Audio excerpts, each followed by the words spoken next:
Hey, welcome back. It's Jason Walter here. In today's housing market update, I have a ton of information to share with you today, including some good and bad news if you're a home buyer right now. I'm also going to provide a mortgage update, so stick to the end of this video because I have some troubling news to share with you regarding mortgage loan forbearances and delinquency numbers.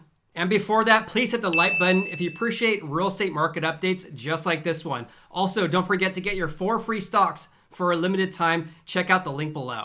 Okay, let's go ahead and dive into the video and let me share my screen with you right now. So this is a poll that was done, or a survey that was done by Fannie Mae. They do this on a monthly basis. And what they basically do is they poll approximately 1,000 people to assess their attitudes towards owning and renting a house, home and rental price changes, homeownership distress, the economy, household finances, and overall consumer confidence. Again, only 1,000 people respond to this survey every month, but it gives you an indication about where people minds are or opinions are about a real estate market and the economy.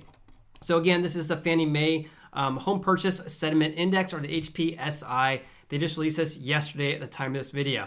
So the Fannie Mae Home Purchase Index actually fell for the second straight month in December. The HPSI fell to the lowest level since May 2020. So this is good news and bad news for home buyers and home sellers right now. And so let me explain that. They say that the sell side component fell for the first time since April, reversing most of the increases in the past 3 months and implying to us that, at least temporarily, potential home sellers might wait to list their houses. I'm going to share this information here just a little bit, but if this holds true, I would expect that housing inventory will remain low in the months to come. So I'll go over that here in just a little bit. It says, if so, this could have the effect of perpetuating already tight inventory levels and supporting additional home price growth, albeit at a lesser rate though, which could contribute to a further moderating of home sales. So let's go ahead and dive into this survey here. So it said that percentage of respondents who say now is a good time to buy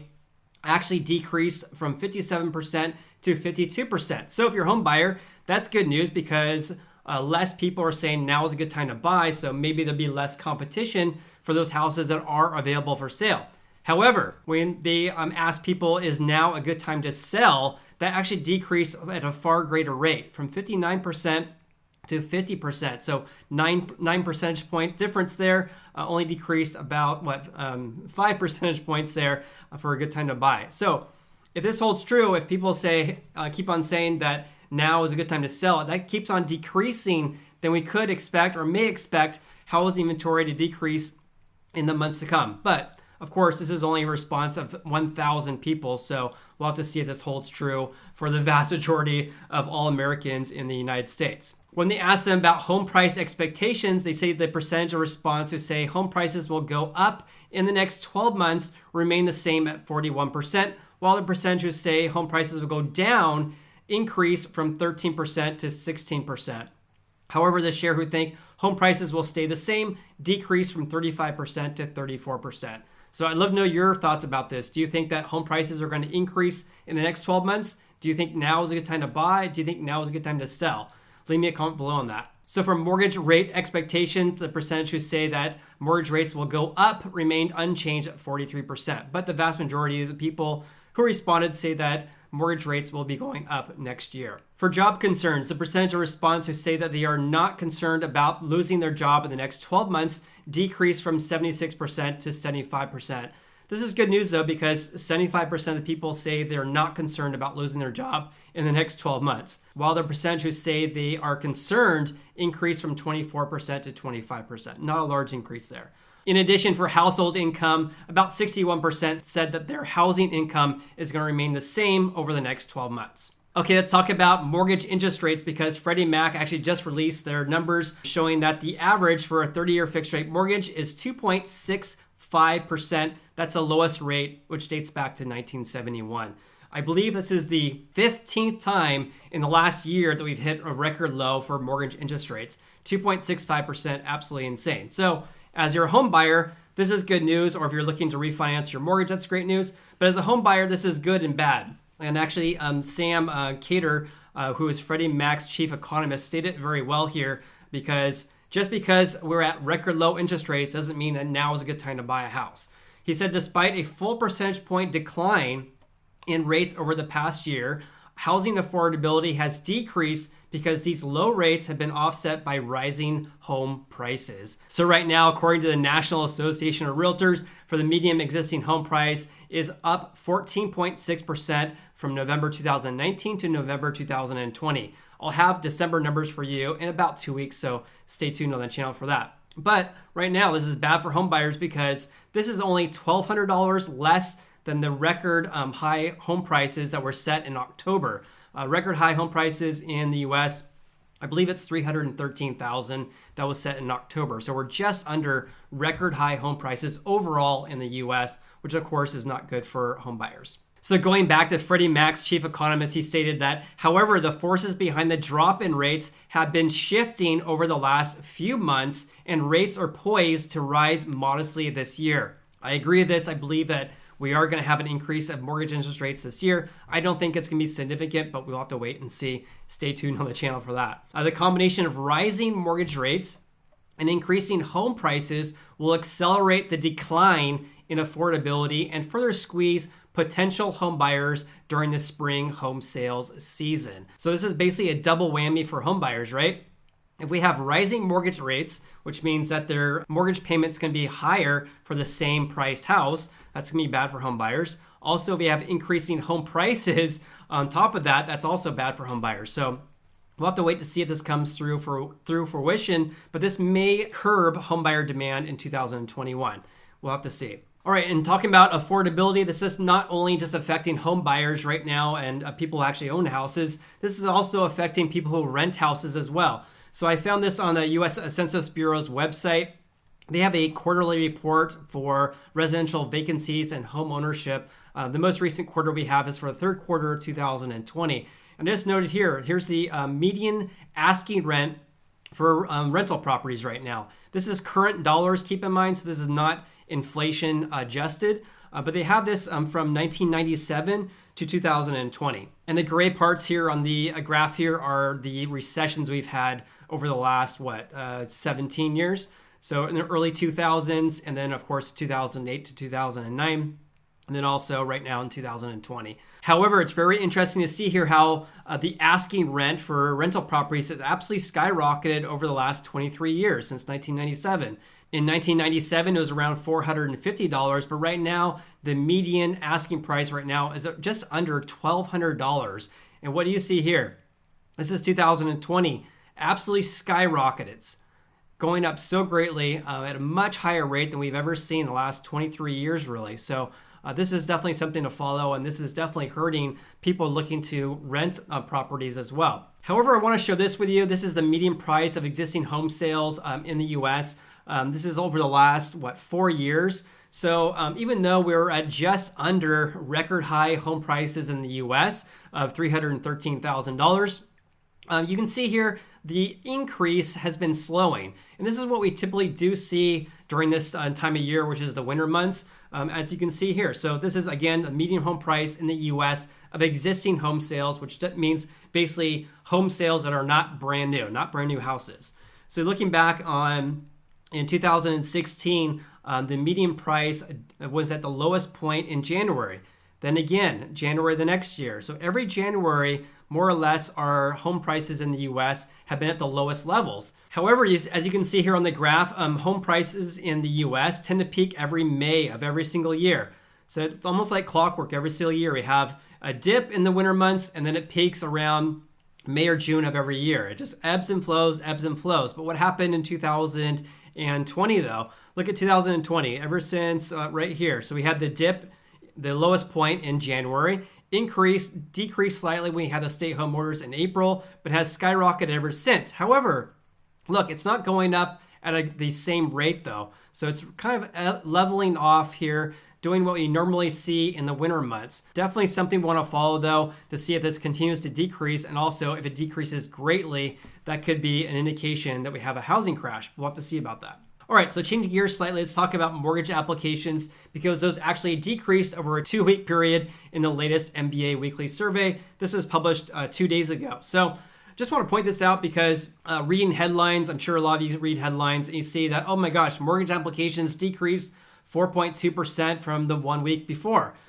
But what happened when you compare it to 1 year ago, right? So the unadjusted purchase index actually was up 3% higher than the same week 1 year ago. So you could read the first paragraph of this and think, my gosh, is the housing market going to be crashing here because mortgage applications in the US are decreasing 4.2%? Let's look at what happened, compare that 1 year ago, right? So it's actually up 3%.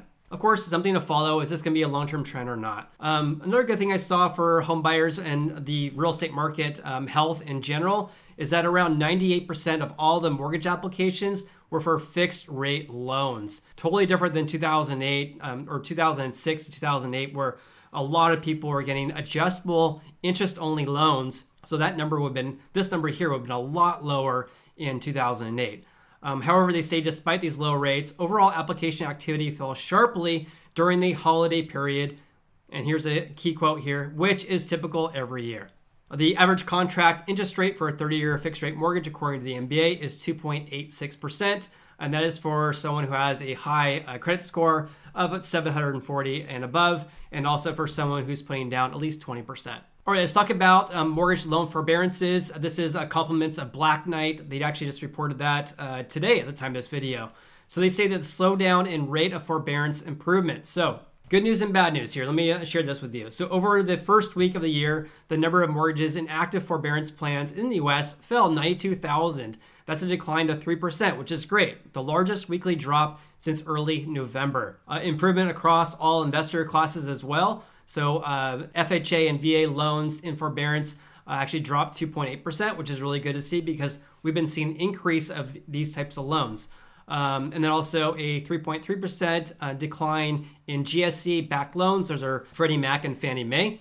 And then also a 3.9% reduction among loans in private label securities or bank portfolios. Despite the decline, this represents a troubling slowdown in the rate of improvement. Also want to note here too, this is loans that are backed by Fannie Mae or Freddie Mac, and these are loans obviously backed by FHA or VA. So when you look at the percent or the share of loans in forbearance, look at the difference here. So the share of loans in forbearance, 9.3% if you have an FHA or VA loan. However, it's only 3.3% for Fannie and Freddie. I've been saying on this channel a lot that this number here has tended to be about twice as much as Fannie and Freddie. However, right now, about 3 times that. So definitely something to follow here. Overall, the share of loans in forbearance is 5.2%. So all the loans out there, about 5.2%. are currently in forbearance. Overall, the number of loans in forbearance is 2.7 million, which is obviously down from the almost 4.5 million that we had in late May. They said the 3% decline in the first week of January fell starkly short of the 9% decline seen in the first week of July, which brought about the first quarterly wave of expirations. Expirations mean that when people, their forbearance plan has expired. So people can enter into a mortgage loan forbearance if you have a mortgage backed by the federal government with a Fannie Mae, Freddie Mac, FHA, VA loan, USDA loan, for example. So expirations, you get a 6-month forbearance period, and then you can request to get another 6-month extension. So these expirations basically mean the end of the forbearance plan. It says also it pales in comparison to the 18% reduction in the first week of October when plans began to reach 6-month expirations. It goes on to say that while the monthly rate of decline has varied over the past 7 months of this pandemic due to fluctuations in scheduled expiration activity, the average rate of improvement over the past 30 days has been down 1% month over month. And that's down from 7.5% month over month on average from June through November. So the number of people that are exiting forbearances has been slowing, which is definitely a problem. And actually you can see that here. So here is the, I believe this is a total. So you can see here it dropped drastically during these extension periods, but then it's been more or less flat ever since the beginning of November. It goes on to say that December marked the last significant wave of quarterly expirations before the first plans began to reach their 12-month points at the end of March 2021. As such, it's likely we'll see only modest improvement in overall forbearance volumes between now and then. So a lot of people are going to be leaving their 12-month forbearance plans by the end of March. So it'd be really interesting to see what happens there. All right, let's talk about commercial and multifamily mortgage delinquencies in December. And if you're still watching the video, thank you so much for watching. I really appreciate it. And hit the like button too if you appreciate this video here. So again, this is reported today at the time of this video. They reported that delinquency rates for mortgages backed by commercial and multifamily properties increased for the second month in a row in December. So that's, if you only read that, you go, oh my gosh, is this the commercial multifamily mortgages? Are they going to go through foreclosures? This is really bad news. However, this is a mixed bag, and I'll explain here in just a little bit. So it says the increase could be a symptom of the economic slowdown stemming from the recent surge of COVID-19 cases.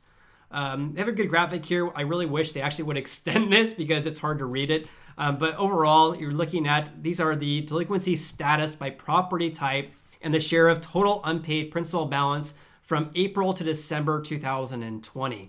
So you can see here overall right here, this is orange is 90 days plus late, but not in foreclosure and not in REO. So you can see here in orange here, this shows the mortgages that are at least 90 days or more delinquent. And what you see here, right? So you see that the level of orange has been increasing, especially when you compare it to April and May of this year for total. But what's causing that? The answer is retail and lodging. Those property types have been increasing in delinquencies. As you can see here, retail, the number of loans that are at least 90 days late has been increasing drastically, as you can see here by the orange period here. In addition, for lodging, those have been increasing drastically as well. Really wasn't much in April and May, June of this year, but ever since July, those have been increasing drastically there, which is definitely a problem. However, of course, the levels of foreclosures and REOs has been more or less the same because we have these foreclosure moratoriums in place right now. So that's the bad news. Here's the somewhat good news. So we say that 94% of outstanding loan balances were current. So out of all the loans out there for commercial and multifamily mortgages out there, 94% are current. So only 6% are delinquent. And that's also only down from 94.3% in November. So even though the number of loans backed by commercial and multifamily properties increased, it only increased 0.3% when you compare it to November. Definitely something to follow. We'll have to see if this increases more in the months to come though, right? So 3.5% were 90 days or plus delinquent or in REO, but that's unchanged from a month earlier. However, only 1.5% were less than 30 days delinquent. So obviously a higher percentage who are going to the 90-day delinquent category there. And 22% of the balance of lodging loans were not current in December, and 11.9% of the balance of retail loan balances were not delinquent as well. So when you look at that, when you look at lodging loans versus retail loan balances, quite a bit different when you're looking at office property loans. So look at that. 2.7% of balances of office property loans were non-current. So what, 10 times less than the balance for lodging. In addition, multifamily balances, only 1.7% were non-current.